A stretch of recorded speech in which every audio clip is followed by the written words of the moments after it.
Greetings, everyone. Welcome back for our second debate and our final debate of today. Our topic here that we're covering is the First Amendment and free speech. On my left side here, I have Stephen and Caleb on the pro for side. And on my right side here, I have Dennis for the con against side. The arguments that they're going to focus on is hate speech. And the second argument will be First Amendment limitations. So we're going to start with our pro for side. They're going to have 6 minutes, okay, to state their open and their arguments. And you're on the clock starting now.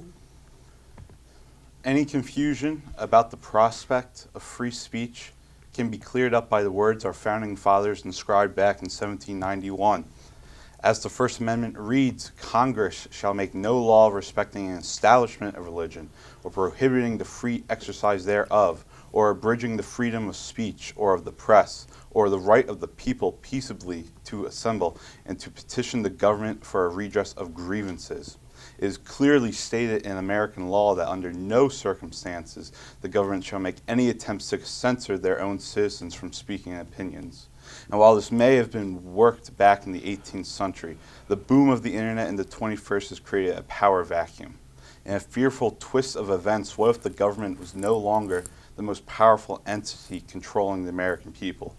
Now, more than ever, corporations of news and social media wield the power to control what citizens hear, learn, or say to each other.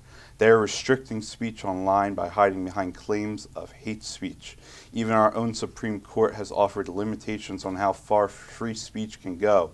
In 1957, the court ruled in Roth versus the United States, distribution of obscene materials is illegal, along with the speech that is meant to incite intimidate lawless action, as stated in Brandenburg versus Ohio in 1969. Though offensive words that express an unpopular opinion or a vile opinion that no one agrees with is still allowed under the First Amendment. As civilized Americans, what hate speech comes down to are the morals of the individual who uses it to prove stereotypical types that no one agrees with.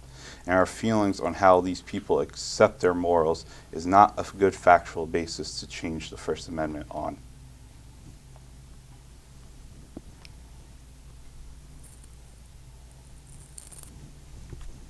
We good on this side, or you still got arguments to present? For the argument. Yeah. The freedom of speech has two lives, digital and physical. The amount of words produced by online and public spaces continues to flow like water. The First Amendment right gives us the right to express ourselves. The internet has speech that is not safe and not protected, and words are not safe. For example, yelling fire in a crowded theater would cause harm to others in numbers, big or small. The freedom to speak actively, freely continues to bound by the government due to the actions of hateful speech and the way that it's digested by its consumers. The speech that is said incites actions within others. It causes illegal actions with others, and and that comes with legal liability. To be responsible for what happens that's caused by speakers, to be reckless or endanger the safety of others. Twitter, now owned by Elon Musk, the policy has a limit of 120 words that can be posted by users. That's an estimated 2,000 words in one day, 2 million in a week, 105 million words in a year. It's a restricted platform. Each word has a meaning for its audience, public or private. A simple blue verification check can be put to that account to the top of the list so globally it can be seen based on popularity. The importance of their post is okay for everyone to see. The job of their industry is to decide a post caused by emotional distress to be taken down. The power that the individual holds while posting is okay. Harm should not come to those for the First Amendment rights responsibly. Users have the power to post when they feel it is necessary to do so. That's it for the arguments on this side? Yes. All right. Now you have 3 minutes, Dennis, to ask them any clarifying questions to their arguments. Clarifying.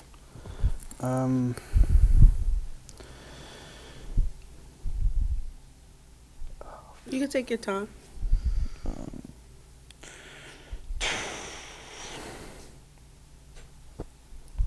If there's no questions, we can move on to your arguments.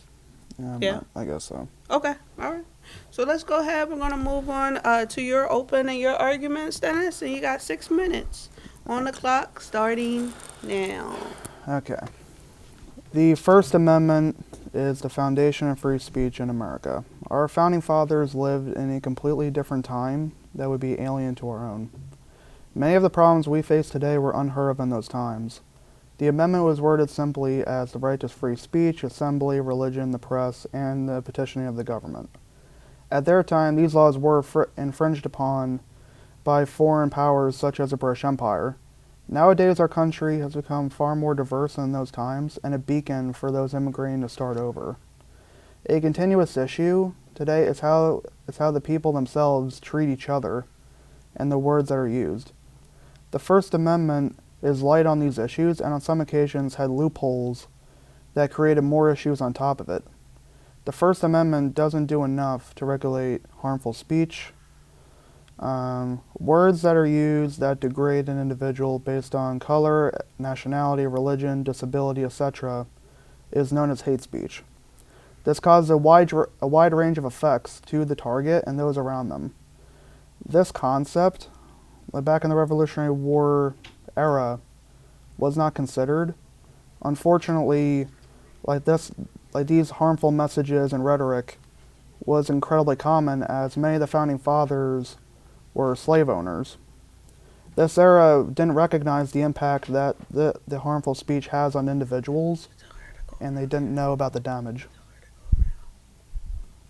Go ahead. Oh, sorry. And racism, even till this day, is a massive issue in America. And many people who use these words will use the First Amendment as a shield against it. In one case where hate speech affected people is in the Snyder v. Phelps case, where a church made a protest during a military funeral for a soldier who was killed in the Middle East. This entire thing wasn't even about the soldier in question, but rather homosexuality. The protesters reveled in the death of the soldier as almost as a kind of blood payment for America accepting homosexuality. This incident had a profound emotional impact on the soldier's father. Phelps would sue the church for emotional distress that caused depression. In a quote from Delgado, the Court of Appeals and Supreme Court reversed on the grounds that the picketer's speech considered a matter, the treatment of homosexuals, a public interest, and it took place on public property, the street. In this case, we see that the First Amendment had a drawback. Since these protesters spreading hate at a military funeral were on the street, the courts couldn't do anything. Public spaces like that street allowed groups like that to spread hateful messages without restriction. As a result of this, the soldier's father was mentally affected, and in this way, these protesters got away with it completely, as one, it was a public interest, and two, it was in a public forum. This is a big failure of the First Amendment, since that loophole allowed the gathering to happen in the first place, and it negatively infected other people. The next thing is cyberspace itself is rife with unregulated speech. In a quote from Delgado, more people misbehave online than they do in person, and others. Seeing how easy it is to do, some people will follow suit. The internet itself has anonymity perks, as there's no true government control in the US over the internet, unlike in Europe. It has been having problems with hate speech even since its inception in the 90s. Not much is regulated, and much damage can be caused through internet activity. In a way, the internet is the Wild West of America. In this case, not much can be regulated, as the First Amendment would prohibit government control of the internet in general. In the 2020 election, Joe Biden won the presidency over Donald Trump. After this, many of Trump's supporters claimed that the election was stolen. This would be enforced as Trump stated that China would take over America. In a quote from Donald Trump himself, if I don't win the election, China will own the United States. You're going to have to learn to speak Chinese. You want to know the truth. Other groups like this, and other groups such as Christian nationalists, supported him and spread these beliefs. Some of these aimed at Joe Biden and George Soros. These theories believed that Soros was a part of a global conspiracy since he was wealthy, and also they targeted Soros's ethnicity as like, oh damn it. Take your time. All right. So they connected Soros to the idea of Zionism and globalism, and these accusations negatively infected different groups, and these spread xenophobic ideas to their followers. As mentioned above, this idea was left to fester in the minds of people. If it spread far and wide to a bigger audience, the more potency it'll possess. If these ideas are communicated by those even in higher places like Trump was, they have a wider influence. The Stop the Steal campaign culminated in the January 6th riot, as far-right extremists attempted to storm the building. This was aimed to attack the Biden administration, believing he stole the election. If Trump was allowed to spread these ideas, because the First Amendment couldn't really do much before an action was deliberately taken. The First Amendment doesn't control what gets out. In these ways, the First Amendment doesn't do enough to spread the harmful speech from getting out. All right. Now we have 3 minutes, and you all have 3 minutes to ask Dennis any clarifying questions, okay? And you're on the clock, starting now. Emily is here. Do you want her to join you or no? Yes. Yes, So, thank God. For instance, if Donald Trump were to post something on a social platform, why is he not allowed to say what he feels as though is necessary to be said?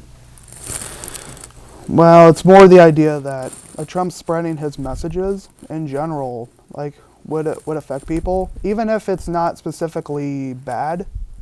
It's kind of like the idea of a frog boiling in a pot. Like, you turn up the heat a little bit, and then the frog won't know what hit it, and boom, it's dead. So it's kind of more that idea that Trump even saying these messages, because him saying he kind of was going piece by piece, having small ideas come in, and then people were picking up on those ideas, and it turned into the January 6th riot. It kind of it culminated, and it just persisted until that happened, when it could have been stopped beforehand. So, Donald Trump is allowed, I think, to post what needs to be said. The reason being... Only a question here. Only a question, no statements. Okay. Would the actions of the other be protected by Section 230? I would... It's kind of a... I wouldn't say that, because, especially with the China thing, there isn't really a lot of support even for the claim in the first place. So, him saying oh no, you'll have to speak Chinese, him saying that is xenophobic, and it's also an attack on China, which doesn't really have a ground to begin with. So the claim wouldn't have any real relevance in the first place. All set with the question? Would it be racist to ask another group of individuals to learn another language? It's more that Donald Trump didn't portray it as a positive thing, because learning languages, in my mind, is a positive thing. He more portrayed it as, oh no, you have to learn it then. Because it's sort of like Donald Trump is more saying that the American people will be forced to, by this foreign power, and that's what spreads xenophobic ideas. That it's kind of like the Red Scare type thing. It's like something akin to that, where Donald Trump is spreading, because they're spreading it more as a negative thing rather than a positive thing. But that's what he's doing. He's spreading negativity. All right, that's time for our questions. All right. So now we move to our rebuttal. We're going to start with our pro for team, okay? And then we'll move back over to our con against team. And you're on the clock starting now. So I'm going to go get her a bigger. These words that a majority of Americans see as vile and disgusting, spoken, are just that, words, and they are then taken into a violent action by criminal instigators. Hurtful and harmful words are protected by the First Amendment, and it is the government that offers the right to vent anger and frustration against, is the government that offers their citizens the right to vent their anger and frustration. It is the people who take these violent actions that are the instigators and the ones that deserve prosecution. But for ones who speak opinions that we may not like, that I may not like, they still are protected by the First Amendment.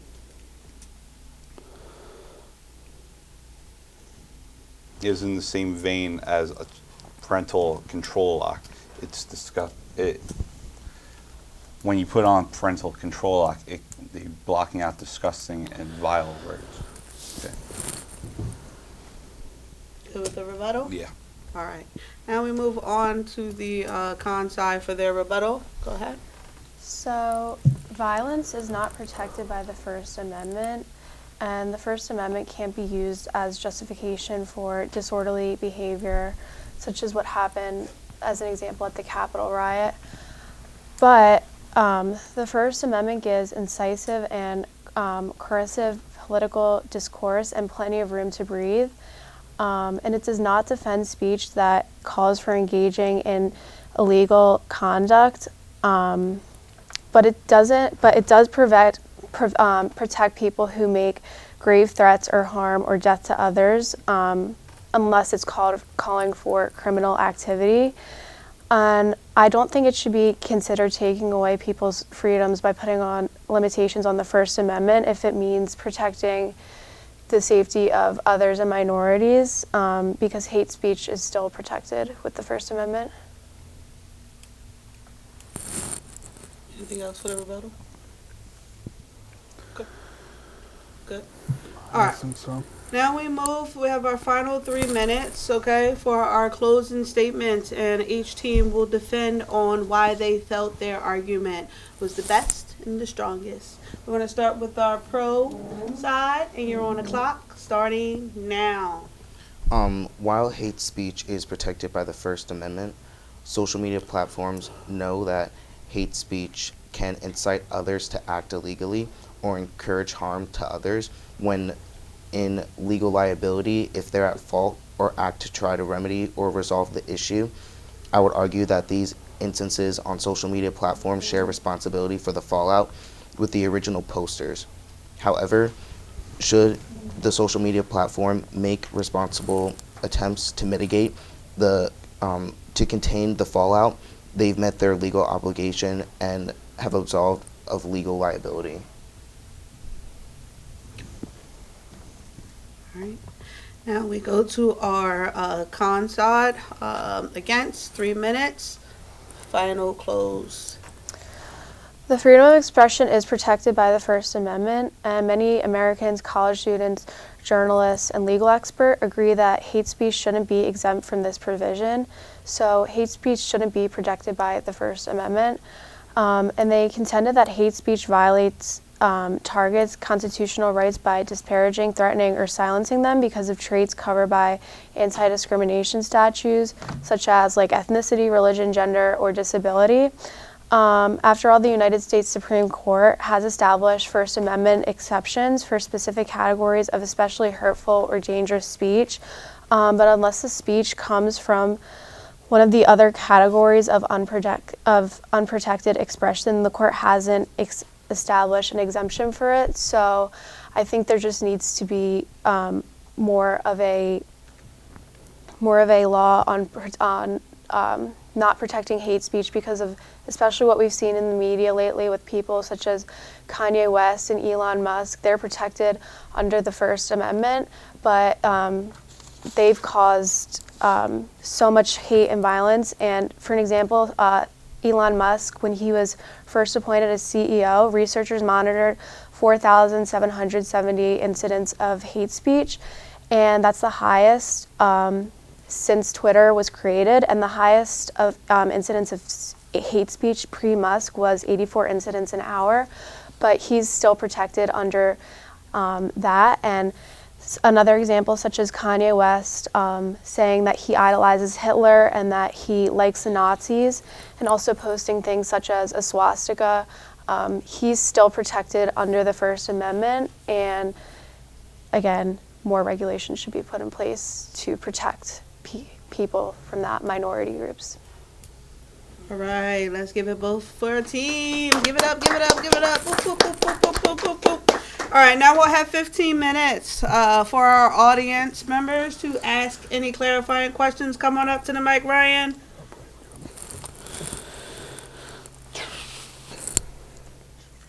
So my question is for Steven and the pro group in general. So I have a question and a follow-up question. You guys believe that all type of speech should be allowed under the First Amendment, right?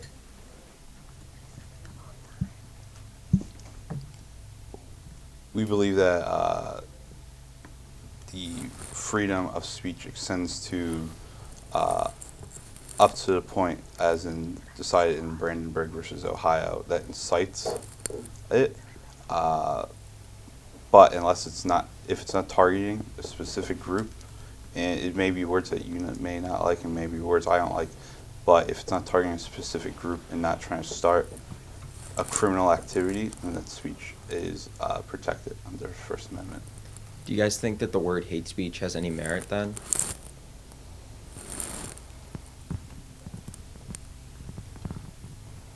I would argue that no. I would argue no, because it is speech, and it's speech that we hate, or people that a majority of people do not like. They would consider it hate speech, but it's still speech in general. Yeah. Thank you, Ryan. That answers my question. Thank you. All right. Any other questions? Come on up, Maya.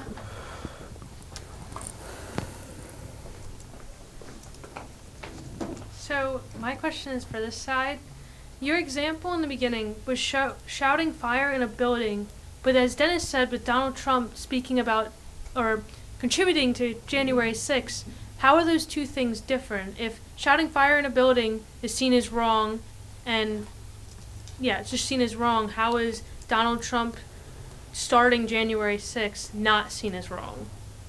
I would argue that in a public setting, if somebody were to shout those specific words, it causes a physical action, it causes violence. But with it being online, if somebody said that, oh, I think I want to start a fire, that can be taken in different ways. Maybe I want to start a fire to start a campfire, or maybe I want to start a fire for another reason. However it's interpreted is up to the viewer. But I mean, even as like somebody saying, I'm going to shoot up the school today, is that supposed to be taken seriously, or is that not taken as seriously? I would because argue it's that online? I would argue that it's up to the viewer how it's being interpreted.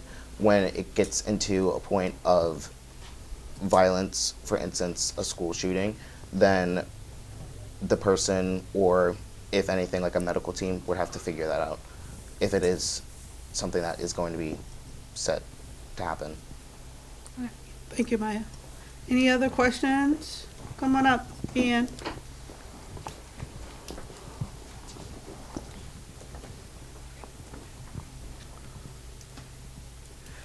This one's for the con group. Dennis, you said this towards like the beginning of your speech. I don't think you were here for that, but you said that Europe had a whole system for like their internet, like when it comes to monitoring, and the U.S. has none.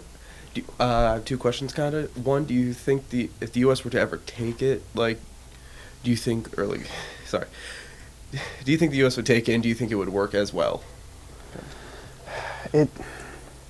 I believe in the right hands it could, like in the right hands of people, like it shouldn't just be one. It shouldn't just be one man or woman controlling it. It should be a whole like group of them. Like it shouldn't be just one person. Like answering to authorities, like answering to like higher people. Like so, for instance, the president, like for instance, like with a nuclear weapon, like the people like can't fire it without the president's direct word, because like with something that powerful, anyone with a malicious agenda could take control of it. But then since you have someone else to answer to, and someone could shoot it down, then it would prevent more damage from being done. So if someone has control of the internet, they should be answering to bigger people. And like, because yeah, I mean every decision that's made has to go through multiple people before it even gets like signed in the first place. Yeah, I mean any bill has to go through multiple houses, multiple people, and then get signed. All right, thank you. Yep. Thank you, Ian. Any other questions for our teams today? Go ahead, Paulina. All right, guys. Hello, it's for both parties. What do you guys think if it's fair that the celebrity who can express their opinion, who might view as a hate speech, is it fair that they get in a bigger backlash of what they're saying, since it's protected and it's like we can express ourselves, but celebrities experience worse consequences afterwards, rather than if a regular citizen would express their opinion and it would come out as hate speech, it would be okay. What do you guys think, if it's fair or not, and should it be changed?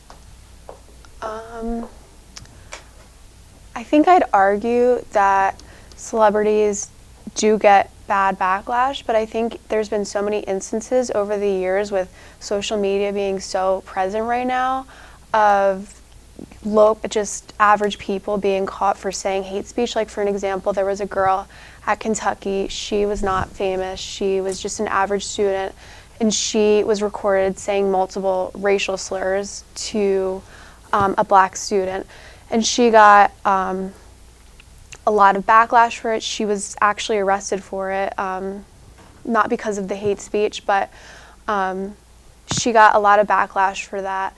So I think it's kind of just who catches you in the moment. I think if you're like an average person, like if you were, for instance, to get caught like saying a racial slur and that got spread to the internet, I think you would just get as much hate as other celebrities.